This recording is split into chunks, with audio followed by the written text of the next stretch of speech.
Good morning, this is Peter at the Burkle Farm. It's about 11 a.m. on a Tuesday. I think it's beginning, August 2nd. So I just did something a little outside of our norm, and I did a move. You can kind of see back here, and I'll get closer. Our sheep flock and our cow calf and steer, I moved them down from where they were, which is up there in this field. This is one of our best fields. Down into this bottoms with this shade area. It's going to be one of those rare days in Minnesota where it's, mid 90s, and these paddocks up here don't have any shade. So it gave me a thought to, just do a quick video and explain that when you're in a high management program, or if you're managing your animals intensively, I guess, it's important to be always thinking about what you're doing and why and the conditions that you find yourself in, instead of just kind of blindly going along your rotation, which I've been guilty of in the past myself. But I've given these animals, and you can kind of see the blue posts, just a pretty small piece here. If you look, they're not even out here in the grass eating because it's hot and the sun's almost directly overhead. And they're just searching for shade. And so what's interesting is they all moved in here, but then they're helping me out by eating all the leaves that they can reach off the trees in here. And I'll slowly go along, because I know apparently a lot of people get motion sick if you walk too fast or move too fast, so I'll do my best.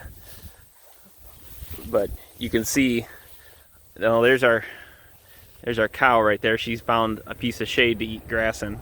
But these black cows, she's a half Highland and a half Angus. They are a cold weather breed. And there's her 3/4 Highland calf and quarter Angus. And this is a half Highland, half Angus steer.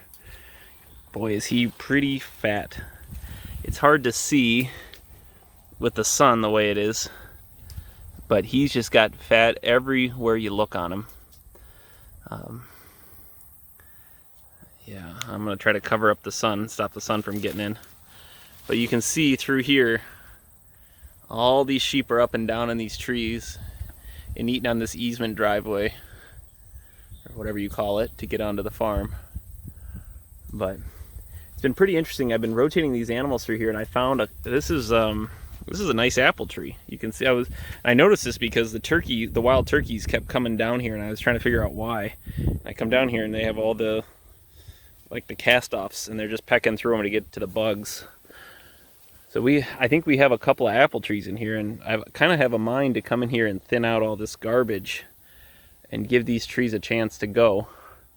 See, I think that's another big apple tree right there. So they're not trimmed up properly, so they're pretty tall, and they're not going to be easy to use. But I think if we give them a chance, we could maybe grow a little grass down in here and let those trees thrive, at least for the wildlife, if nothing else. You can kind of see they are just chewing their cud because they've had more than enough to eat. So I'm trying something a little different, and what I'm going to do is kind of yo-yo them up to their open paddocks, which are up through there, in the evening when it's cool, because even when it's 90s in Minnesota, it gets down into the 60s, low 60s at night. And let them eat in the evening and the morning, and then bring them down here again so they have access to shade until we finish out grazing this field. I'm going to be in this field for another, 3 or 4 days or so. But we separated out all of our rams, and I'm glad I went through them, because I found some without tags, and Ann helped me with that. We ran them all into the corral and ran them through the chute. So we found some without tags, and I even found one that I missed. I never castrated him. So he wasn't very happy with me, but I was sure happy, because they're about 3.5 months old, so they would have started breeding any time. And I am a little nervous, and I'm going to try to turn slowly and come back down, because my 2 breeding rams and some of the guys that are going to are just out over there. And with this south wind blowing this way, I am a little nervous they're going to catch scent and decide to bust through that fence. We're hoping. I might just skim these girls along and to the opposite side of the farm sooner than later. But you can see they're pretty content. They're just catching a snooze. This right here is that one that we thought was going to die. She's our oldest sheep. She had really poor condition not even 2 weeks ago, and she was having a hell of a problem with a wound on her hip that wouldn't heal because the flies are getting at it. But it's been healing up pretty nicely now, and she finally kicked her lambs off of her, and so she's getting some condition back. But I was kind of concerned that we just about saw the end of her. And this is the kind of gate that I use. I just run 3 wires. Nothing's fancy. As you can see, I don't use this very often, but I always want the option. More gates are better than none. Sorry about the road noise. We're on the side of the farm that's on the highway, as you can see. But they're just content. You know, our sheep aren't pets, and you know, maybe she will let us give her a little pet and handle her a little bit, because I've had her for a long time. And then my daughter Madeline's bottle lambs are definitely a little too tame, but you can see I'm about 5 feet away from them, and as long as I don't pressure them too much, they're just happy to hang out. So this little bit of shade goes down into this little draw, and then that field goes uphill over there. So the more I think on it, the more I think this fall I'm going to come in here and thin out all this scraggly stuff and just keep the big trees so they still have shade here, but really give this a chance to grow me some forage instead of just being a miserable place to chase sheep out of when I need to get them out. But you know, I've found that my sheep are pretty tolerant to heat, and they could have probably done just fine out in the field without shade. But these black Highland Angus cattle, and they're down there. Oops, sorry, they're down there. I don't know. I just don't. I feel like I'm going to start losing condition, and I'm trying to get the cow bred with AI. That's actually happening tomorrow. I'll probably do another video about what happened to my cattle herd and why I made the decision to move away from it. But we're keeping her because she's not worth a whole lot. She's a mutt, but she makes good calves, and we like to eat beef, so we're keeping just one around and playing the AI game. For one cow, it's not a big deal, and it's not worth keeping a bull. But I've kind of had my fill of buying other people's steers because they always seem to be problems. I'd rather have something on my farm that will stay in on a 10-inch, 12-inch wire and knows the rotation game and doesn't try to teach all my other animals to hop fences. And that's actually where Ann is right now. Is she's canning and grinding meat, because we had 2 steers that I bought that just wouldn't get with the program, and they were teaching everyone, sheep included, bad habits. So we hang on. So we shot them, and then we cut them up. And actually, when I say we, Ann usually does most of that, the cutting up and the grinding, and I usually help with the processing part of it. But you know, we just don't think there's much of a place for, you know, animals that don't want to be with our program. But this is a nice set of ewes.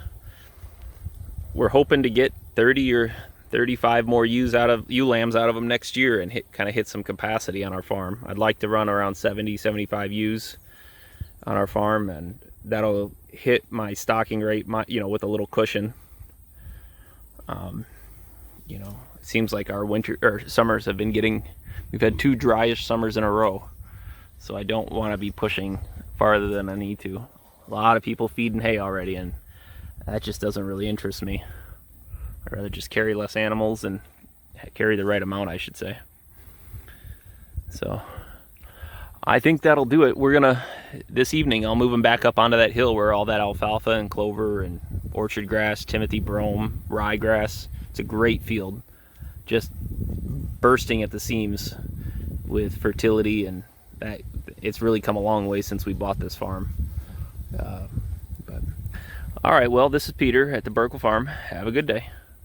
All right, we're back the same day. It's Oh, about 7:15 in the evening, and we've really cooled down from mid 90s down to probably mid 80s now, and the sheep were down in this belt of trees and some grass down there, so they had access to shade. And I sure am glad I did that, because I was out working actually right over here clearing out just a bunch of old barbed wire that was falling down and grown into trees, and thinning out a bunch of the kind of badly formed saplings. And you can see I still have a big dead tree I gotta take down. But it sure is a nice evening now.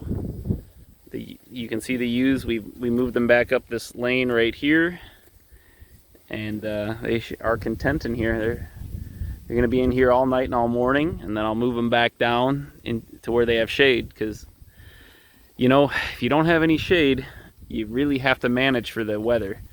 And so this whole side of this field, there's no shade until the late afternoon from those trees, and you know, these trees.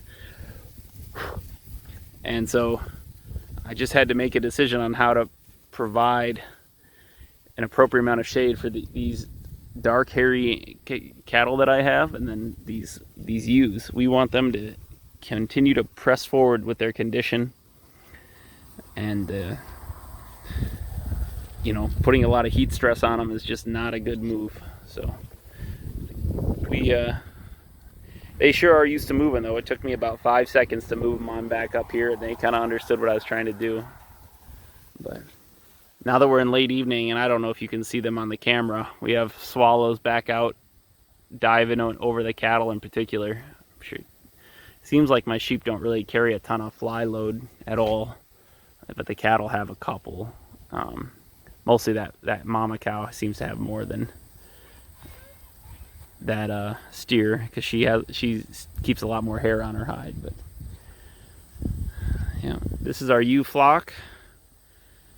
I'm really excited to see where we go with this next year, as our fields continue to improve year over year. This was in corn and soy. We already grazed this all the way up, and we're not really grazing it down to much, but and then we came down this way, and we have, oh, let's see, we have tonight, we have tomorrow, so Wednesday, Thursday, so we'll be down into that bottom field for about 5 days, 6 days,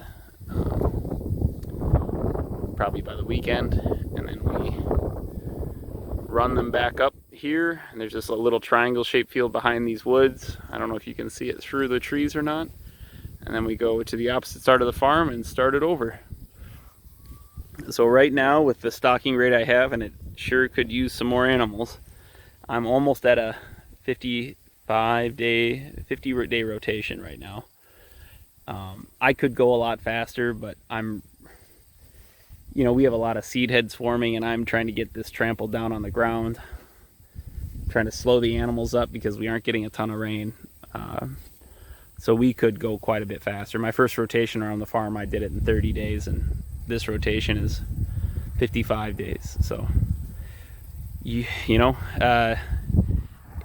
I'm sure you can blindly go around a set rotation over and over again, but it sure pays.